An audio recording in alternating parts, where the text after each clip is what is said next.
Hello students, good morning students.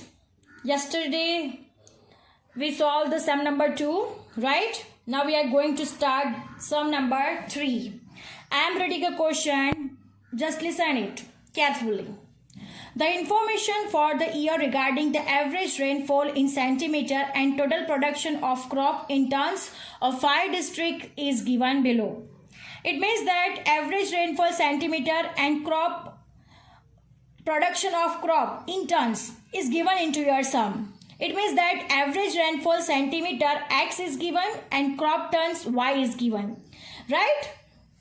अब आपको कितने डिस्ट्रिक्ट का यहाँ पे दिया गया है 5 डिस्ट्रिक्ट्स, यानी n is equal to 5 is given. अब हमें क्या फाइंड करना है? तो find the regression line of production of crop on rainfall and estimated the crop if average rainfall is 35 centimetre. Understand? यानी हमारा जो रेनफॉल अगर 35 सेंटीमीटर हो रहा है तो हमारा क्रॉप जो प्रोडक्शन ऑफ क्रॉप है वो कितना होगा, यानी y को एस्टिमेट करना है. अंडरस्टैंड? तो हमें x इज इक्वल टू 35 यहाँ पे दे दिया है, तो हमें y को क्या करना है? एस्टिमेट करना है. अंडरस्टैंड? और n is equal to 5 is given, 5 districts is given, यानी n is equal to 5 is also here given. Now average rainfall centimeter x is given, crop tons y is given. Now first step हम क्या करना है? x और y का क्या करेंगे? पहले तो टोटलिंग करेंगे, राइट? x y का टोटलिंग करने के बाद हम लोग क्या करेंगे? तो x बार और y बार फाइंड करेंगे. x बार और y बार फाइंड करने के बाद हम लोग उसको देखेंगे कि वो पॉइंट में आ रहा है या नहीं आ रहा. उस हिसाब से हम लोग क्या अप्लाई करेंगे? फॉर्मूलाज अप्लाई करेंगे. अंडरस्टैंड? तो सबसे पहले तो हम क्या करते हैं? x और y का क्या करते हैं? टोटलिंग, और फिर उसका x बार और y बार फाइंड करते हैं. So let us start our sum. Now look at here, x bar is equal to sigma x divided by n. Sigma x का टोटलिंग हो रहा है 155 और n is equal to 5 is given into our sum. 155 divide by 5 यानी 31, यानी x बार यहाँ पे क्या हो गया? 31. Now moving to the y bar. y बार का फॉर्मूला है sigma y divide by n.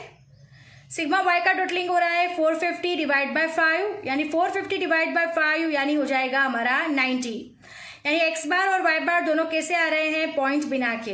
जब भी x बार और y बार जब भी पॉइंट बिना के आए तब हम कौन सा फॉर्मूला अप्लाई करते हैं?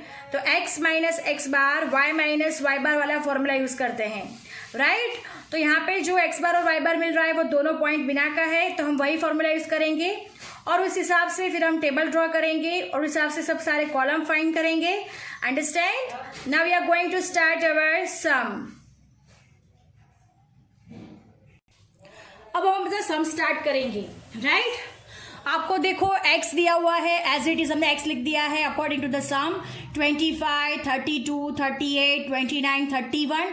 x का टोटलिंग होगा 155. अब वैसे ही y भी हमें क्वेश्चन के मुताबिक दिया गया है 84, 90, 95, 88, 93.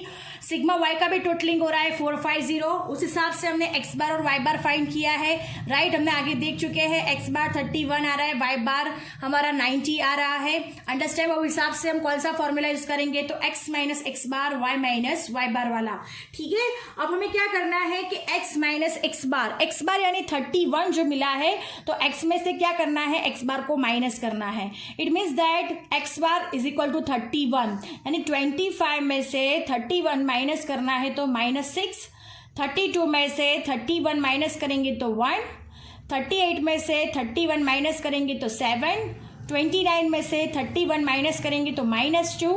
31 में से 31 माइनस होगा तो 0 हो जाएगा. अंडरस्टैंड? अब हम क्या करेंगे? x माइनस एक्स बार का totalling. x minus x bar का टोटलिंग कितना हो जाएगा? 0. वो हमें पता है कि अगर वो 0 आ रहा है तभी हमारी कैलकुलेशन क्या है? सही होगा, राइट? अब moving to the next, y minus y bar. y bar कितना फाइंड किया है? 90 किया है, तो y बार की जगह पे क्या लिख देंगे? 90. अब 84 में से 90 माइनस होगा तो -6. 90 में से 90 जाएगा तो 0. 95 में से 90 जाएगा तो 5, 88 में से 90 जाएगा तो -2, 93 में से 90 जाएगा तो 3। अंडरस्टैंड। अब हम क्या करेंगे, y माइनस वाई बार का टोटलिंग, यानी y माइनस वाई बार का टोटलिंग कितना हो जाएगा हमारा 0। Understand.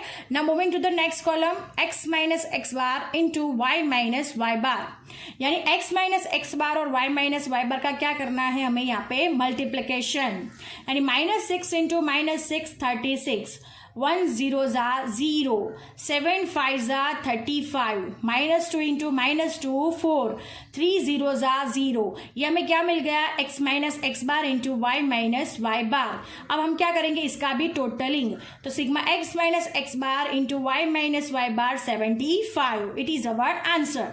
Now moving to the next, x minus x bar whole square, यानी हमें क्या करना है कि जो x माइनस एक्स बार है उसका क्या करना है, स्क्वायर करना है। अंडरस्टैंड। तो -6 का स्क्वायर 36, 1 का स्क्वायर 1, 7 का स्क्वायर 49, -2 का स्क्वायर 4 और 0 का स्क्वायर 0। अब क्या करेंगे, x minus x bar whole square का भी क्या करेंगे टोटलिंग, तो sigma x minus x bar whole square is equal to 90। Understand. ऐसे में सारे डिजिट्स मिलती है, कौन कौन सी, तो sigma x is equal to 155, sigma y is equal to 450, sigma x minus x bar 0, sigma y minus y bar 0, sigma x minus x bar into y minus y bar 75, sigma x minus x bar whole square 90. Understand? After completing this table, we have to follow the sums and we have to follow this formula. हमें पता है कि हमें 3 step में example गिनना है। Now we are finding b is equal to दिया हुआ है sigma x minus x bar multiply by y minus y bar divide by sigma x minus x bar का होल स्क्वायर, यानी x माइनस एक्स बार और y minus y बार का क्या आ रहा है यहाँ पे आंसर 75, और sigma x minus x bar का होल स्क्वायर उसका आंसर आ रहा है 90, यानी 75 डिवाइड बाय 90 यानी 0.83, यानी b इज इक्वल टू क्या हो गया यहाँ पे 0.83। Now moving to the next step, what is the next step, a find करना है। तो a का फॉर्मूला क्या है, a is equal to y bar minus b x bar. अब y बार हमने अकॉर्डिंग टू कैलकुलेशन फाइंड किया हुआ है, y बार 90 है, राइट, और b हमने फाइंड किया हुआ है 0.83, और x बार हमने फाइंड किया हुआ है 31, राइट। तो अब हम इसको फॉर्मूला में लगा देंगे, तो y bar is equal to 90, तो right down here 90 minus b 0.83, right, और x बार दिया गया है 31, सो राइट डाउन हियर 31, यानी 90 में से 0.83 मल्टीप्लाई बाय 31 यानी 25.73, यानी 90 में से 25.73 माइनस होगा तो a इज इक्वल टू आएगा 64.27। अब हमारे 2 स्टेप ओवर हो चुके हैं, b हमने फाइंड कर लिया है, a भी हमने फाइंड कर लिया है। अब नेक्स्ट फॉर्मूला क्या है, next so the regression line of y on x is, अब हमें क्या लाइन फाइंड करनी है, रिग्रेशन लाइन, राइट। तो what is the formula of regression line, so y cap is equal to a plus b x, right. तो y cap is equal to a plus b x, a हमने find किया है 64.27, तो right down here 64.27, b is equal to हमने find किया है 0.83, तो right down here 0.83, and x हमें क्वेश्चन में दिया गया है, right, x is equal to हमने क्वेश्चन में कितना दिया हुआ है 35 दिया गया है, तो हम क्या करेंगे, putting x is equal to 35 in the regression line, right. तो रिग्रेशन लाइन में x यहाँ पे क्या रख देंगे हम लोग 35, तो y cap is equal to 64.27 plus 0.83x, so x is equal to 35, हम लोग x यहाँ पे रख देते हैं, तो 64.27 plus 0.83 x is equal to 35, so 0.83 into 35, तो आंसर आएगा 29.05, राइट। तो 64.27 plus 29.05 is equal to y cap is equal to 93.32 tons. Understand, so this is our answer. तो ये हमारा क्या हो गया आंसर 93.32 टन्स, यानी जब भी x इज इक्वल टू 35 होगा तब y की एस्टिमेटेड वैल्यू कितनी होगी 93.32 tons. Understand. Now our answer is here. When the average rainfall 35 centimeter, then the estimated crop tons. 93.32 understand. यानी हमारा जब रेनफॉल एवरेज 35 सेंटीमीटर होगा तब हमारा क्रॉप टन्स एस्टिमेटेड कितना हो जाएगा 93.32 टन्स।